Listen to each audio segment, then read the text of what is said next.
Well, then Paul describes apostles as gifts to the church. So in 1 Corinthians 12:28, he makes this list. God appointed in the church first apostles, and then evangelists and prophets and pastors and teachers. So we get that very clearly in 1 Corinthians. They're gifts of the church. Now, they're spiritual gifts that are given to an individual, like maybe the gift of knowledge or the gift of prophecy or the gift of service, one of those kinds of giftings, which is an empowerment giving to an individual in order to bless the church. This is a different kind of gift because this is actually the people. God is giving these people, just like he gives a pastor to the church. That's a person gift. Not that it goes to a person, but God is giving the person to fill this ministry role in the church. And then Ephesians 4, he does it again. It says he gave some as apostles, and some as prophets, and some as evangelists, and some as pastor teachers. Now, for me, I believe this is a really strong biblical argument against the idea that everybody is a missionary, because apostle means missionary. And he didn't give everybody, didn't call everybody to be a missionary. He gave some as an apostle. Now, why are they first in these two lists of gifts? Is it because they're more important than anybody else? I don't think so. I think that they are first in a sequence. If the apostle doesn't go to a city to do the initial proclamation of the gospel and establish the church, then how are you going to have anybody else rise up there? So the apostle has to start this process by which God is redeeming people and calling them into ministry and empowering them. But until the apostle, who pioneers the work in an unreached place, until he goes, then how does any of those other things begin to happen? Now, the question is, did these gifts cease? These gifts of these people given to the church? And I don't think so. Based on, you go back and read it for yourself. Read the whole passage. Both of these, Paul is describing the healthy church and God's plan and purpose for how he works with the church. It doesn't look like Paul's expecting that this is just a short-term thing. It certainly seems that this is what how the healthy church is going to be functioning, ongoing over time. And is it possible these gifts continue today? I believe so. Again, I don't see any reason that makes me not a cessationist. I didn't know that's what that assumption would be, but as I read Scripture and as I see how God's working around the world today, I do believe that all of these gifts are still active in the church, although in more established parts of the church we may not really know the first three as well. We certainly know pastor teachers, I hope, but not the missionaries and the evangelists and the prophets as well, perhaps. But they are all still at work in the church today, and I believe that that's God's intention.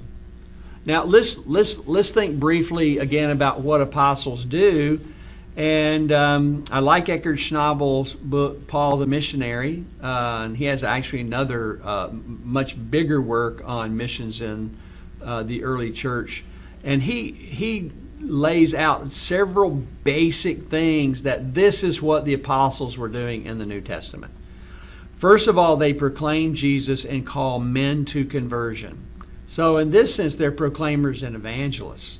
And they seem to focus on places where this hasn't happened a lot before they get there. They work to adapt themselves and their message to the people they're trying to reach. They're not going and requiring that others become like them.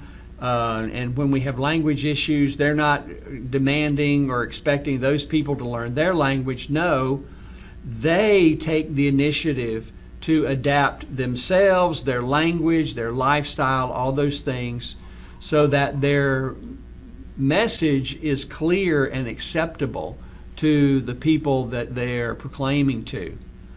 And they model and teach what it means to follow Jesus. You know, we know Paul does this repeatedly. He says, do what I do. You saw it in me, just do what I do. This is especially important when we're working in a place where there are no Christians and there's no church.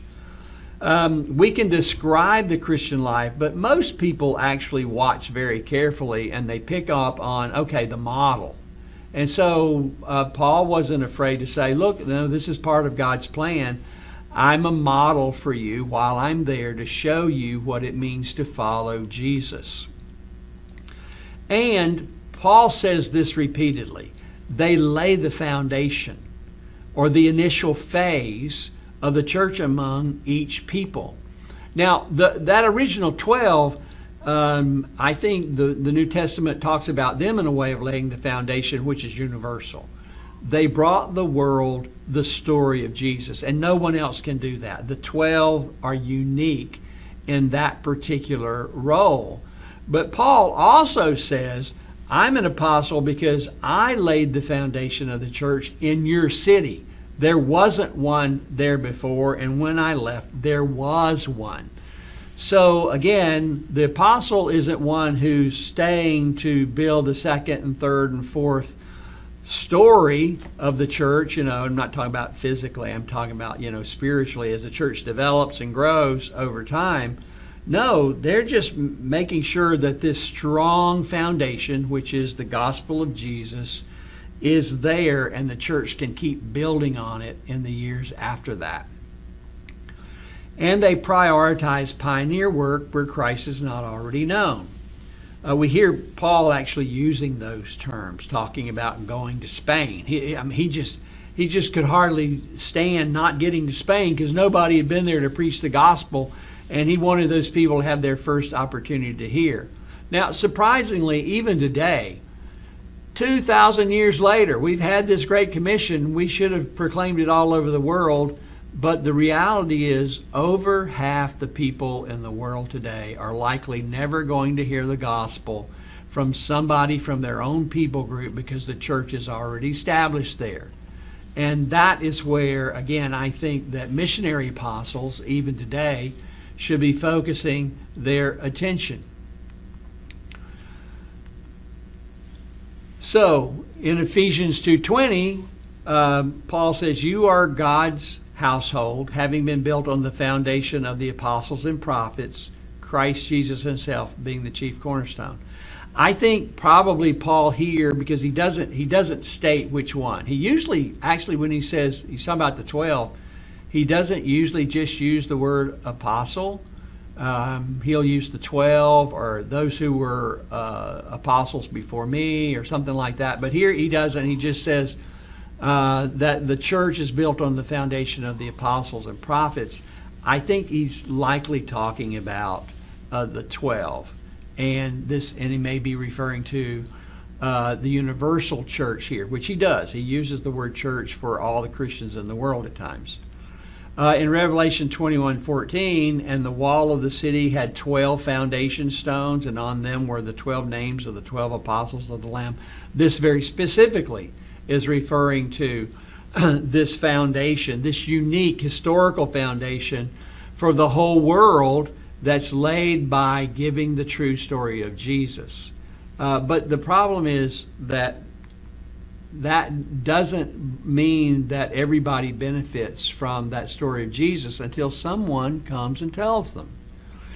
So in 1 Corinthians 3, Paul uses this term like a wise master builder, which the Greek word is architecton. Those of you who haven't had Greek actually know a Greek word now, architecton. I laid a foundation and another is building on it. He's not talking about the universal church. Paul is talking about the foundation of the church in Corinth, one specific city which did not have a church before this. And Paul went there and established a church that keeps growing and developing there. But Paul's the one that actually laid the first stone to get this process going. In Romans 15, Paul says, I aspired to preach the gospel not where Christ was already named, so that I would not build on another man's foundation. So that role of foundation laying that the 12 apostles have given for the whole world by making sure that the story of Jesus is correct and proclaimed, that's still valid for the whole world. And yet, Paul here is talking about the foundation of the church in a specific place. And that's what the missionary apostles do. Not the 12. Now, they did it too, obviously, but they didn't get everywhere. And so Paul, as a missionary kind of apostle, wants to go and lay that foundation, he's not talking about writing the Gospels and those kinds of things. He's talking about taking the story of Jesus and proclaiming it to a place that has never heard about Christ. That's the foundation that missionary apostles are supposed to be doing. And I think sometimes they get waylaid and maybe in trouble when they forget that this is their very specific ministry role as a missionary apostle. Now, it's interesting that we find this word false apostle, which is pseudo-apostoloi, and we should recognize that immediately. It literally means a pseudo-apostle, a false apostle, not real apostle. And Paul talks about them quite at length because they become a problem in the church at Corinth. People coming in claiming to be an apostle, claiming to have the authority of those apostles. And so Paul begins to describe them, and we see that this is very different from the ministry role that Paul had and worked so hard at.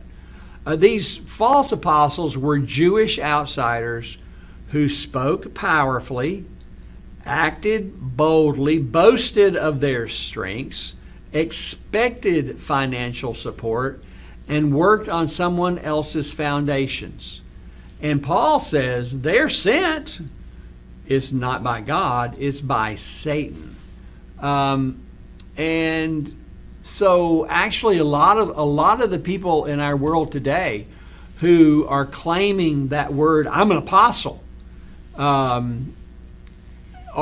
not pioneer missionaries. They're coming in to teach or take control over churches that are already established, which missionary apostles should never be doing.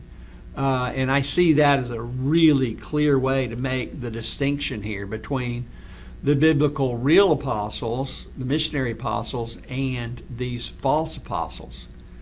Now, Paul affirms that in contrast to these false apostles, real apostles are humble, they suffer for Christ, they preach the true Jesus, and they focus on pioneer missions.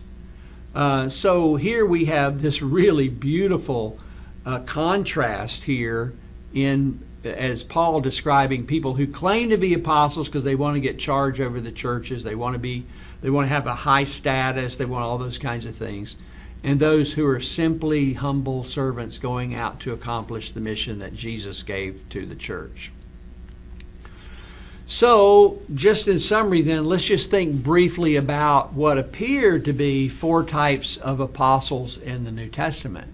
Now, I started doing a study on this before I found other references to this, but now I found multiple references in newer theology books and commentaries and books on missions and other things. And I'm seeing some uniformity about how these break down if you look just at the New Testament and not begin with all of our 2,000 years of understanding and some misunderstanding thrown in. So the first type of apostle we must affirm and acknowledge as being very special are the 12. Jesus called 12 men as disciples, and then he sent them out, and then they were apostles. They had a unique role as proclaimers and protectors of the true story of Jesus. There will never be anyone like them. So when today I use the word apostle, I sometimes call the missionary apostle or apostolic missionary to make sure people realize I'm not trying to claim that somebody today is like those 12. There's nobody historically like them. When they died out, they had done their role for the universal church for all time. But they are certainly there. And actually in Paul, he most often refers to them not just simply by the word apostle. He makes sure that people understand that he's talking about just these particular 12 men.